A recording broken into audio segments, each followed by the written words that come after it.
นะโมตัสสะภะคะวะโตอะระหะโตสัมมาสัมพุทธัสสะนะโมตัสสะภะคะวะโตอะระหะโตสัมมาสัมพุทธัสสะนะโมตัสสะภะคะวะโตอะระหะโตสัมมาสัมพุทธัสสะพุทธังธัมมังสังฆังนะมัสสามิ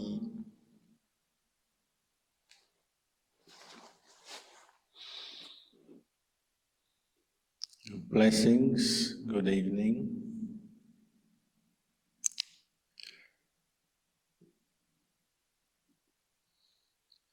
One of the ways meditators or practitioners, Dhamma practitioners, get strength in their practice is by recollecting,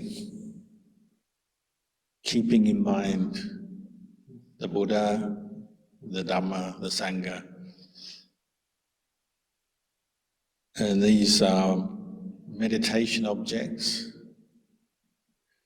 but also we have to, from time to time, remind ourselves of the Buddha, the Dhamma, the Sangha, as a way to draw our minds closer to the teachings and the path of practice.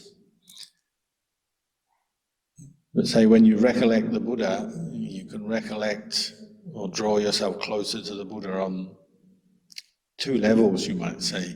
There's the Buddha, who's the historical person, and we recollect the life of the Buddha and particularly the qualities that the Buddha embodied.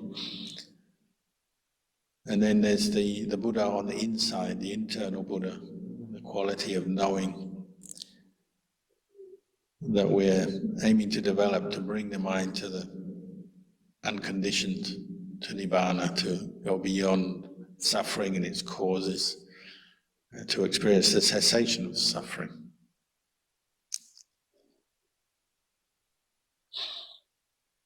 And there's a famous quote from the Buddha, or passage the Buddha described his own practice, where he said when he was practicing, say alone out in the wilderness, and fear arose, he wouldn't change posture until that he had practiced to the point where that fear had subsided. And you could interchange that with other mental defilements such as anger or greed, lust, doubt. But it points to the great strength of mind, the energy, the patience and determination of the Buddha to free his mind from the causes of suffering. He didn't give in when he was afraid or when these other mental defilements arose for him. He kept practicing until he had abandoned them. And this is one reason why he became a Buddha. He didn't give up, he didn't give in to the mental defilements. So when we recollect the Buddha, we get our own strength of mind from that. You're reminding ourselves that the Buddha was a human being like us, because sometimes there's a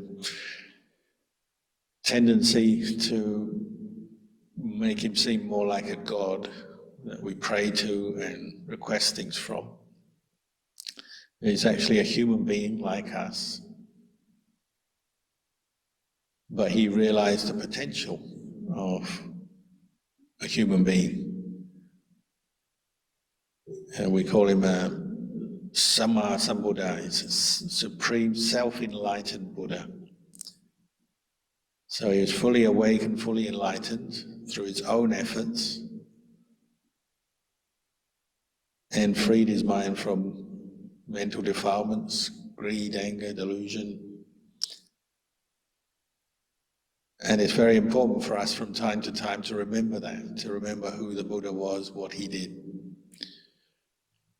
Because we get this strength for our own practice, the reminder that it can be done, however hard it seems. Because so often we get caught into doubt, or we just despair and want to give up because we find it so difficult to train ourselves and cultivate the Buddhist path. But when you recollect the Buddha, you get strength from that to carry on, to keep practicing, because you know he did it. And similarly, when we recollect the Sangha, the awakened ones, the noble ones, other people have also done it, practiced, and realized the same Four Noble Truths, freed their minds from ignorance, craving, attachment, the causes of suffering. So the Buddha did it, the Sangha did it, we can do it. Even though we haven't done it yet, but just that reflection gives us some strength of mind to carry on.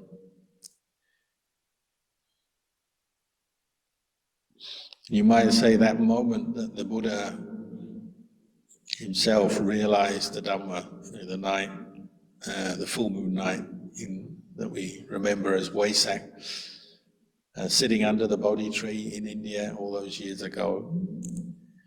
Historically, when you're thinking more on the external level of the external Buddha, the person, the historical person, it's the most important date or moment in history. What could be more important to the world than the night that the Buddha became enlightened, the very time that the Buddha became enlightened? We say just before dawn, at the end of the night, as he'd been sitting, practicing all night. That moment is a more profound, more important, more meaningful moment to the world than any other moment. No enlightenment, no awakening, there'd be no Buddhism, no Buddhist teachings that lead us, other beings, out of ignorance to the end of suffering. So therefore it must be the most important moment in history. So whatever else is important, and of course there are many other things important, but they are all taking second place to that moment. Because the Buddha did have his own enlightenment experience, awakening experience, because the Buddha was a human being, that gives us the strength to practice for the same enlightenment ourselves. Of course, an arahant, an enlightened disciple of the Buddha, doesn't have quite the same teaching skills and vast, immeasurable knowledge of the Buddha. We call the Buddha a sapanyu, which means all-knowing. The Buddha's mind was so clear, and so his ability to direct his mind to know anything was so profound that he literally could know anything he wished to know. But an arahant disciple, an enlightened disciple of the Buddha, doesn't have quite the same level of knowledge as the Buddha, but the important thing is the enlightened arahant has freed their mind from greed, anger, delusion. They've ended suffering, they've realized the end of suffering, they've experienced the unconditioned. So these are important reflections sometimes to bring up, to set our mind on our goal. The drawback is that sometimes we attach too much importance to the goal, and then we look back at ourselves and our mind that is still a long way from awakening, and we're still struggling with our own worries and concerns and attachments and problems, that it seems so far away when we think of the Buddha or the Dhamma, the Sangha, that if we're not careful, we become disappointed So you have to keep the goal in perspective, but nevertheless it's still our goal. And from time to time it's helpful to bring it up, remind ourselves of the Buddha, the external Buddha, who we say is the unexcelled teacher of gods and humans, trainer of those who wish to be trained. He's perfect in conduct and understanding. The qualities of the Buddha have perfect mindfulness, energy and effort.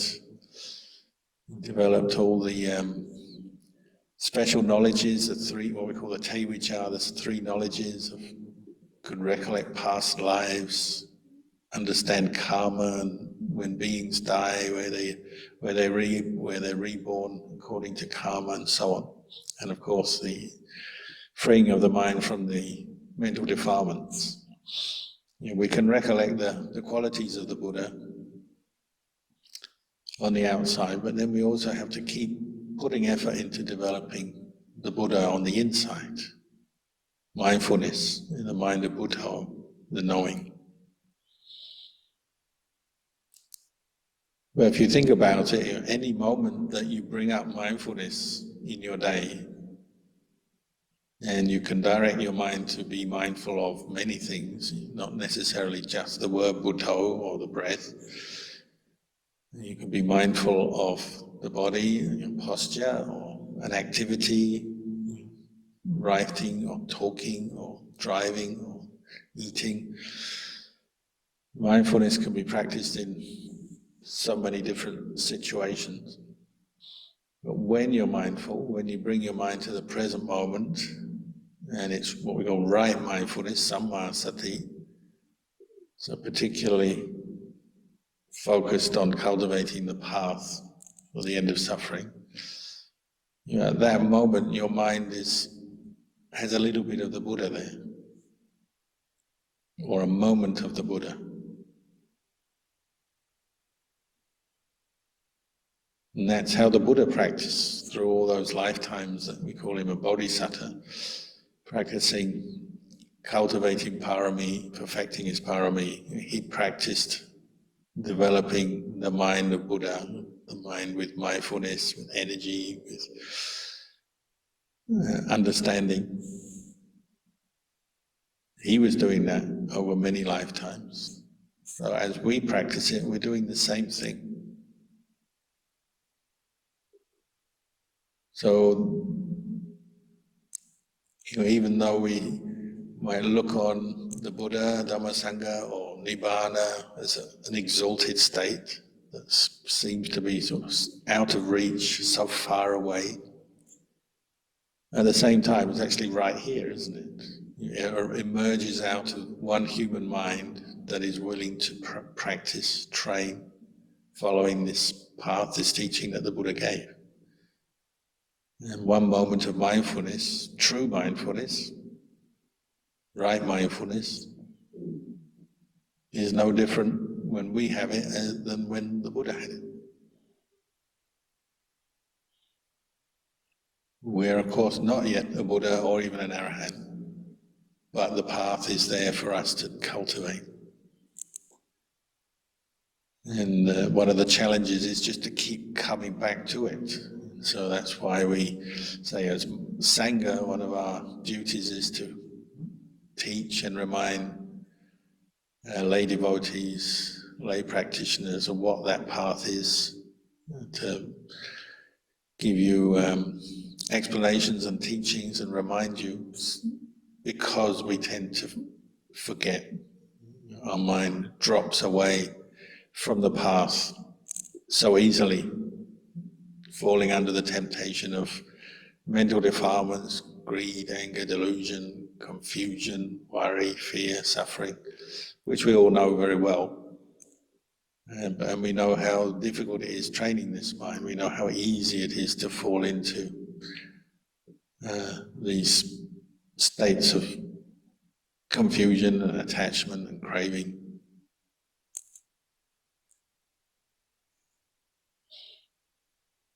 But the path is there, and so regularly listening to the Dhamma and determining your heart, your mind to practice the Dhamma.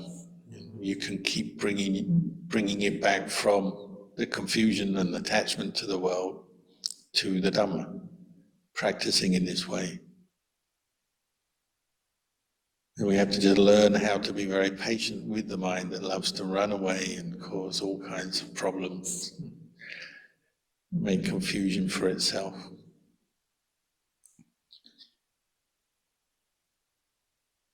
And one of the biggest problems is we're always obsessed with activity, the next thing we have to do in our life. There's lots of pressure, pressure of work, family, earning money, paying bills, living in the world, all the different things often brings with it a sense of pressure, what we call stress. Just all the different responsibilities and things we have to do, and we're constantly thinking what I have to do next, where I have to go. Even in meditation, we bring that attitude into our meditation. So you can see it when you do a meditation retreat or people practice meditation. They're often there. They're always saying, "What do I do next? When I'm mindful of the breath, then what do I do next? When the mind is peaceful, what do I do next? When all the thoughts have stopped and the mind becomes bright, what do I do next? I must learn this next, or I have to learn this chant, or read this sutta next, or I must do my meditation next, or I have to keep which precept, or I have to practice dana, which dana should I do next?" We're always thinking what we have to do next, the next activity, the next time period in our day, or even in one meditation session, what should I do next? And it becomes obsessive, doesn't it? We're always planning, thinking, expecting, wanting.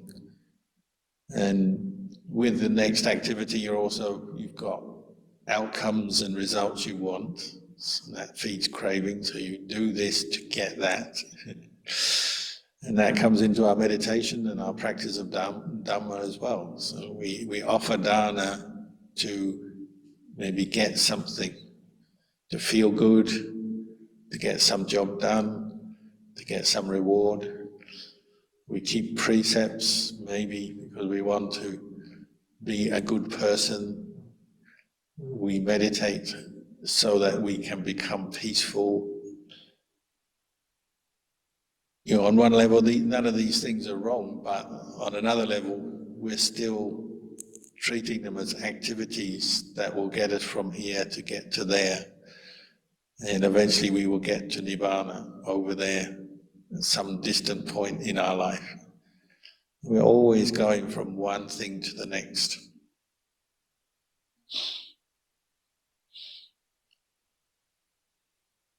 So when you meditate, or just practicing mindfulness in daily life as well, you're having to confront that energy of the mind that's always looking for the next thing to do. And if we're not careful, when there's not much wisdom and awareness there, often the next thing to do can be quite obstructive to the Dhamma, or just lead us in the wrong direction, create more suffering for ourselves, because we're just lost in this endless desire to do something, go somewhere, be somebody, get something done. That's why it's quite hard to sit still when you meditate. Many people have that, find it challenging, have that problem. You just want to sit still, and you have the idea in mind, I want to be peaceful, I want to let go of my stressful thoughts. But then to sit still, turn your attention to recite the word Buddho, or follow the breath in, breath out.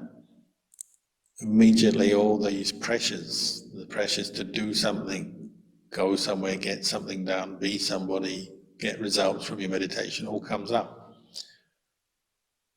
It's quite hard just sitting still. When it's really strong, then we actually want to move, don't we? You literally get up and go and do something else. How often do we feel that? You're meditating and you start off wanting to watch the breath, but within a few moments, the doubt maybe leads you to think, oh, I should be doing some other job, some other activity that's more useful for me or for someone else. Or maybe we undermine our own efforts because we have self-doubt and think, well, I can't meditate, I couldn't meditate before, so I'm not going to be able to meditate today. So I might as well just quit and do these other things, get them done, get them out of the way, or maybe even get them out of the way so I can meditate again. So you get up from your meditation, go and do these other things, supposedly because you're going to come back and meditate once you've done those things. But you never do you? One thing leads to another. You do one job and then you do another job and then you need to do this and then you need to do that. And maybe at the end of it you're tired, so then you need to take a rest. And the last thing that gets done is actually being mindful of one breath in, one breath out. Because we throw up all these other things in between.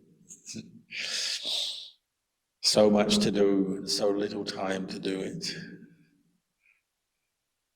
And sometimes people say this is one of the more modern sufferings. There's more pressure these days. There's more things that we could be doing. There's more options, more choices. We have more information. We have more connections because of technology and travel and people. People's families are spread all over the world now. In the time of the Buddha, probably they'd be all in the same village. Now we're in the global village, so people are spread everywhere. There's always something to do. There's somebody to see, somebody to contact, something to read, something to work at, something to fix. The more things we have, the more things we have to look after. There's always something we have to look after or maintain or mend or clean. It's endless. So this is one of the biggest problems for meditation, just the desire to do things, coming up all the time. I've got to do something. It can be very compulsive, it can be addictive, obsessive. And just the desire to do something itself can be quite tiring, stressful on the mind. It can be confusing. You're trying to be mindful of the breath, but then you also have half a mind that wants to do something else. And so jumping from one thought to another can be quite confusing, quite a struggle. So again, coming back to recollect the Buddha. The Buddha was somebody who lived with an attitude of putting effort into training his mind. He had perseverance, he had patience. He made effort to train his mind to deal with these very qualities, these very similar things that he probably had as well. He had a family, didn't he? You might reflect, why didn't the Buddha become a monk when he was, say, 20, before he got married? He actually got married before that, didn't he? When he was a teenager. Why didn't he become a monk before he got married? And nowadays, to become a Buddhist monk or nun, you have to be the age of 20. That's the rule. So if you're quick off the mark and you haven't got a partner or had some kids yet, you can do it. You can be single, and it's perhaps a bit easier to practice as a monk if you don't have a partner or family you've left behind that you might worry about or miss. But the Buddha didn't do that. The Buddha didn't become a monk, go out into the forest until he was 29. He already was married, he already had a son, Rahula. But perhaps that was a teaching in itself. The Buddha went off to the forest and he had to deal with the thought, what about my parents? What about my wife? What about my son? So it's not as if the Buddha didn't have to deal with these things. Maybe he had the thought, what about the kingdom? I've left the kingdom behind. Maybe we're meditating, all we've left behind is the washing up. And maybe that's an easy one to let go of. Oh, I'll just meditate here rather than do the cleaning up and the washing up.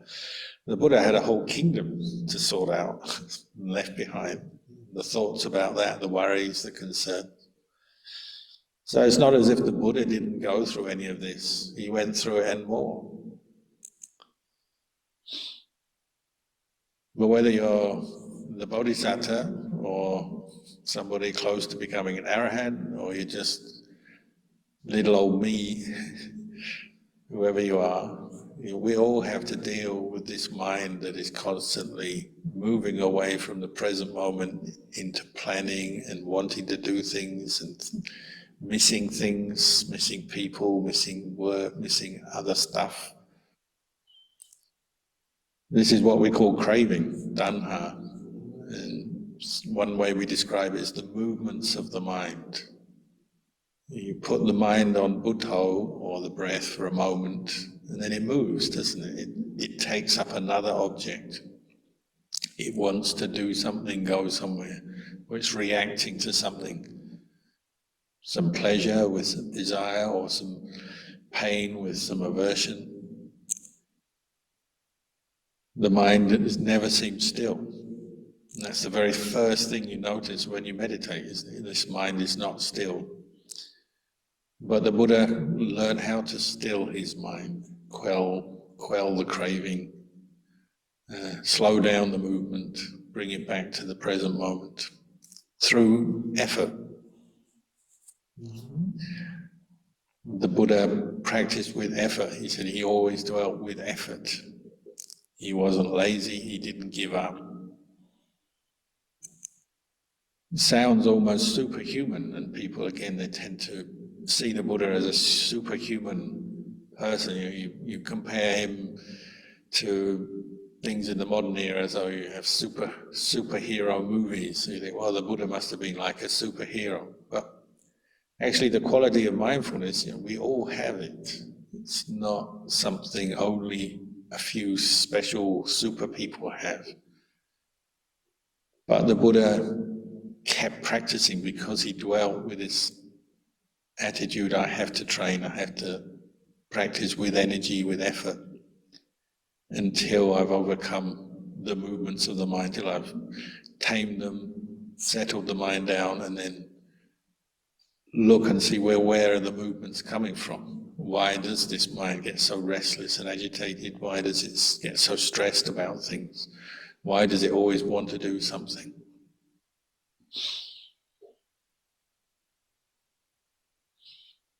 One of the themes that runs through his teachings, that obviously came from the mind of the Buddha. He understood his mind, and then he taught what he understood back to us, or left it for us as his teachings. There's this sense that you can give up these things. It's not the end of the world if you give up the desire to move when you're meditating, even if you have a bit of pain. But you just say, I'm not going to move, I'll just watch it and see what happens. Or if you have an itch, most of the time it begins like that, doesn't it? You just have an itch or a few sensations of pain and you want to move. But what if you weren't to move and you just sit there and watch? What would happen? So you give up the desire to move because of the itch or the pain.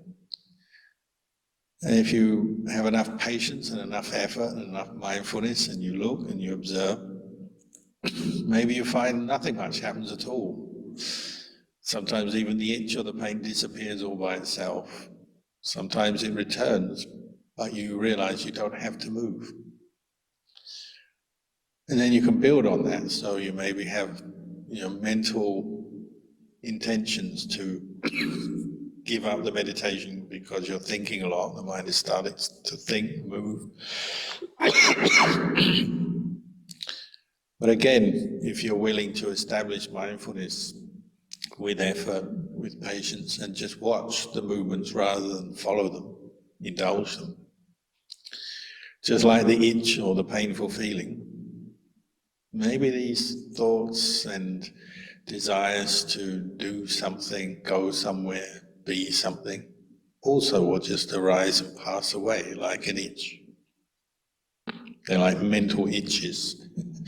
It's the itch of the skin or a bite or something, and then there's the itch of the mind, another thought, another desire to go and get something, eat something, drink something, talk to somebody, do something, do some job, do some activity, pick up the phone, whatever it may be. All these thoughts and desires can be just observed arising, passing away like mental itches. And if you keep practicing like this, then you're learning exactly what the Buddha learned. You can still your mind by watching, learning, and letting go, giving them up, giving them away, as it were. We actually use the word chaka, which means to give away, to give up, give away, just the same as we give away a donation of something, food or money or some other item you donate to charity, or you make a donation to monks or whatever. It's the same word, but you can donate from your mind. This is why we practice dana, as part of our Dhamma practice, because it leads straight onto this same quality of giving up the mental movements of the mind that impede samadhi, impede wisdom, impede understanding of the Dhamma. Ajahn Chah used to say, if somebody came to him and said, I keep getting worried about my kids or my work, or I keep getting angry with this person or that thing, he'd say, just give it away. Just practice dana. And he'd use the same word dana. In Thai it's tan. Just give it away as dana, that worry or that anger. Why? Because you can. Every bit of movement of mind, every impulse, every desire can be abandoned. The whole point is the Buddha has already shown us that can be done. All the Arahants have shown us it can be done. So they can do it, we can do it, because they're human beings just like us. So the next time you're sitting there meditating and the mind starts moving, say, I should really do this, or I hate this, or I like that. This is a time to practice dana. It's not the time to get up and cook food or go and do some act of charity. It's the time to do the dana of just letting go, abandoning from your mind. And if you abandon that thought, that desire, what happens? Well, the mind goes back to stillness. Maybe another thought comes up again, of course, but if you keep doing it, after a while the mind goes quieter and they bother you less and less, and the mind moves around less and less, because you're practicing dana.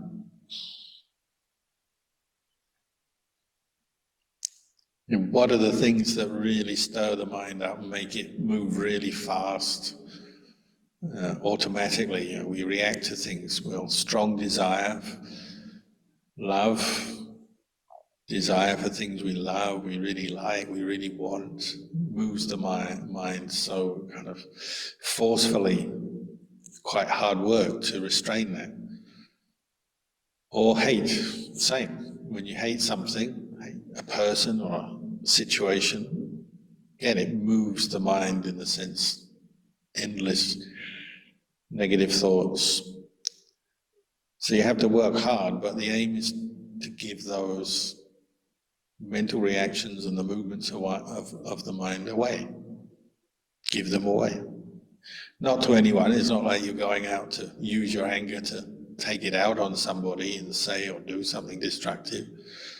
Or your desire, your wanting, your love or desire for something, you don't have to act on it. But giving away is a mental process of just abandoning what is causing the mental movement from your mind. The obsession, the desire, the attachment. Abandon it. Just in the same way as you physically give away something when you offer dana, you say you cook some food and offer it to monks, you've purchased that food or grown that food, you put it together in some form, cooked it, you bring it to a temple, a monastery, you offer it, you physically give it away. if you're doing it properly. And some people you can see they're still a little bit attached to their food, so they give the plate to the monk. I've had this before, and then they're still holding on, and you sort of say, okay, you've given it, and then they don't want to give it away. So a little bit of their mind is still stuck on the plate, so it's not yet full dana. But when you practice dana, the idea is you do give it away, and you have no more clinging to it, no more physical clinging to it, no more mental clinging to it. The job is done, you've given it away. Well, it's exactly the same thing in meditation. You give away your anger, you give away your worry, you give away your greed, and you have no more concern for it. It's gone, if you've done it properly. And this is why they use the same word, dana or jaka. It's gone. If you understand this clearly, there'll be one day when you give something away and it never comes back. That greed never returns. That anger never returns. And this is how the Buddha practiced. This is how the Arahants practiced. They learned to give stuff away from their mind and not take it back. Finish. So then, of course, they have the empty mind. This is why we call the unconditioned mind, one of its attributes is sunyata, it's emptiness. They're given away to the point where there's nothing left. Of course, the worldly mind doesn't like that idea, brings up fear, doesn't it? Oh, if I give everything away, there'll be nothing left. I won't have anything for me. Back with the me, the mind, myself. The very thing that obstructs your peace and happiness, that thing, the mental itches and the mental clingings, is almost like you don't want to give them away because then you feel there'll be nothing left. So we're stuck with this sort of contradiction in our meditation. We sit there meditating and say, I should give this up. So you give it up, but then you think, then I'll have nothing left. So you pull it back again. It's not real dana, it's not real letting go. You let it go a little bit and then you pull it back again. So you keep thinking the same old stuff. I mean, if you can see it in this way, it's humorous, isn't it? You say, oh, I'm so angry, I'm suffering, I'll just forgive them and let it go and let it be, and that's it, done with it. But what if, just come back and bring it up again, think about it again, refusing to fully let it go from the mind. It's just like when you give a gift to someone, but you keep your hand on the gift, shall I, not? You give it to them and then you pull it back again. It's exactly the same, it's just a mental action you do in meditation. That's why we get frustrated, because we don't even agree with ourselves to let things go yet.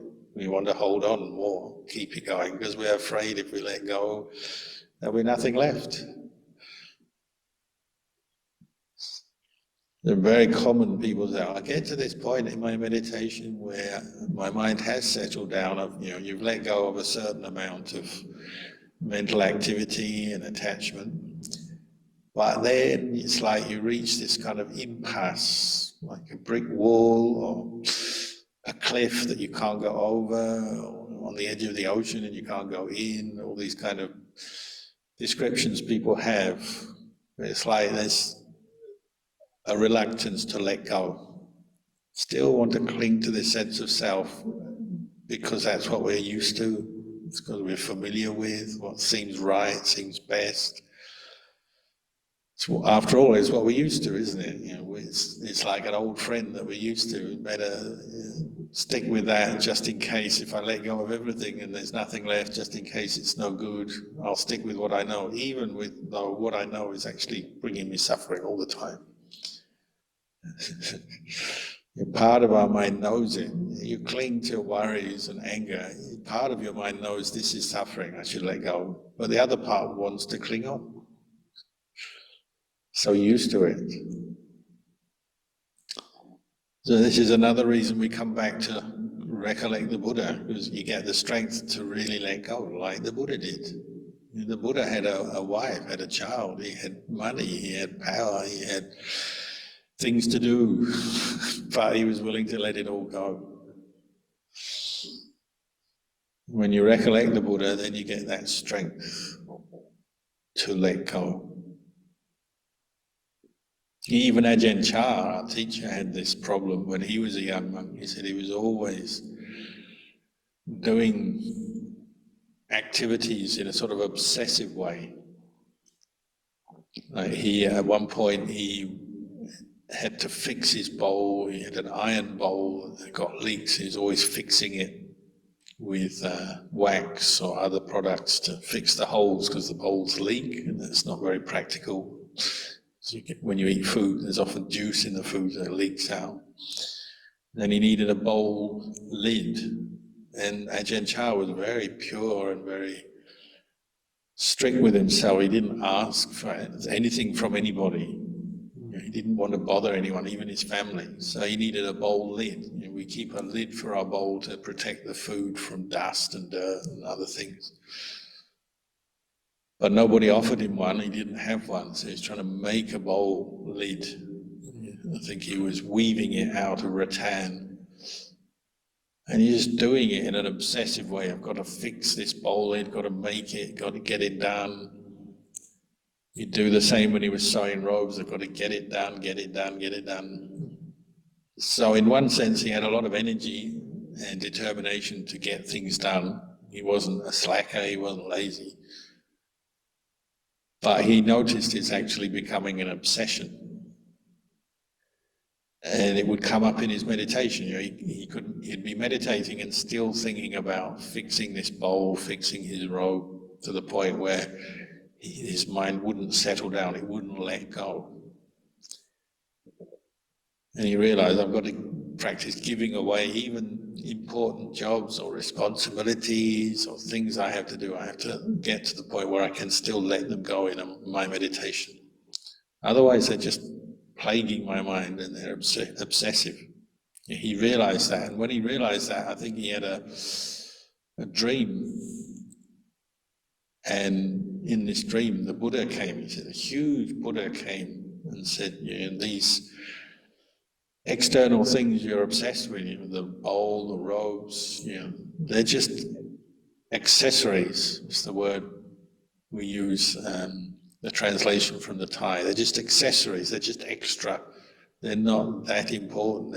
You shouldn't be filling your mind up with them because they're not the way out of suffering. They're not that important. So he said from then on he had a change of attitude, and he realized even jobs that he had to do, later he had to run a monastery, he had to teach people. He learned to let go, completely let go from his mind. Sometimes, you have responsibilities and there's always a logic to them that says, oh, I should be thinking about this problem because it's my problem that I have to solve, my family problem, my kids, my parents, or my health, or my job, or my money. There's always a reason why you should think about that thing and solve that problem in your mind. So it becomes an obsession. If you really want to progress in your practice, you have to let go, like the Buddha, like Ajahn Chah. Sometimes we bring up the thought of the Buddha ourselves. You think, what would the Buddha do in this situation? Or would the Buddha approve of my current obsession, whatever it is? What would the Buddha say? Or what would Ajahn Chah say? Sometimes if you're really peaceful and really trying, maybe you just have your own insight, intuition, it just arises spontaneously and you realize, oh, this is the obsession, this is what I must let go of.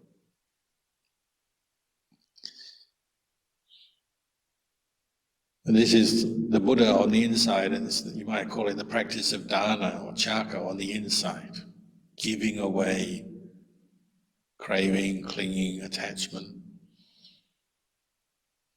It's the only way to train this mind. Give it away, put it down, let it go, let it be, whatever word you want to use. You have to learn that. And that's the skill that you're learning in meditation. If you're sitting there wanting peace, then that's another obstruction, isn't it? I want peace. Because as long as you haven't got peace, you're going to be frustrated. And the very wanting is part of the frustration. Wanting is another movement of mind, it's another mental itch. The more you obsess with it, the more you scratch, the more it itches. What you have to do is stop scratching it, stop wanting peace, wanting any kind of results from your meditation, wanting to know, to see, to be this, be that. So even in meditation, we have to learn how to let it go, the desire for results. Even the desire for Nibbana can become an obstruction, can't it? I want Nibbana. You hear people say that, often it's accompanied with, I don't want any more problems in my life, I just want Nibbana. I don't want to be born again, I just want Nibbana. But this is not really the cause for Nibbana, is it? It's actually obstructing Nibbana because it's wanting again, back with these mental movements. So they have to give up that thought. I want Nibbana. And then they say, well, if you don't want Nibbana, what do you want? What's the goal? Well, of course, Nibbana is the goal, but the wanting is to be given up. You have to keep coming back, examining your own mind. That's why we need the mindfulness. That's why the Buddha said he dwells with mindfulness, with effort, with energy. Because he's somebody who really rooted out all of this craving and clinging, and he gave it away. Not to burden anyone else. It wasn't giving it away so it becomes someone else's problem. Giving away is just giving it away to the stratosphere, the air, out into the air. So it just disappears.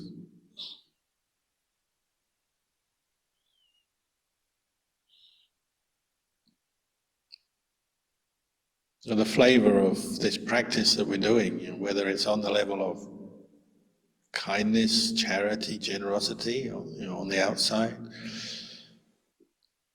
virtuous conduct, precepts, 5 precepts, 8 precepts, or meditation, cultivating mindfulness, letting go of defilements. The whole flavor of the practice is one of letting go or giving up. If you keep giving up, then eventually the mind sorts itself out, becomes more peaceful, more at ease. And if you have the real clarity, you don't want to pick the things up again. When we're still doubting, caught into doubt, uncertainty about the practice, we might put effort into letting go for a while and it works. But then you pick things up again, start again, picking things up, wanting to do things again, wanting to control, wanting to have, wanting to be. So we all become control freaks. Instead of letting go in our meditation, we want to control the mind and make it a certain way. And that becomes desire again. So you say, I want my mind to be perfectly peaceful, without any thoughts bothering me, without any confusion, without any desire. And we try and do it maybe with willpower or aversion, get rid of it, destroy it, or I will not have any thoughts. We try and crush them with our willpower.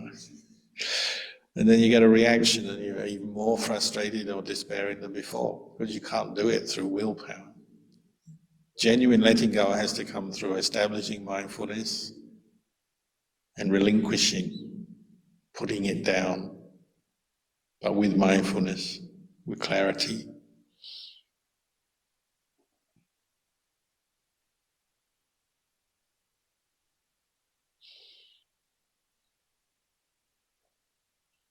So maybe I'll leave you with these reflections tonight, and after this there might be some time for Q&A. Dhammaya Dhammakataya Sadhu Karang Tatamase Sadhu Sadhu Sadhu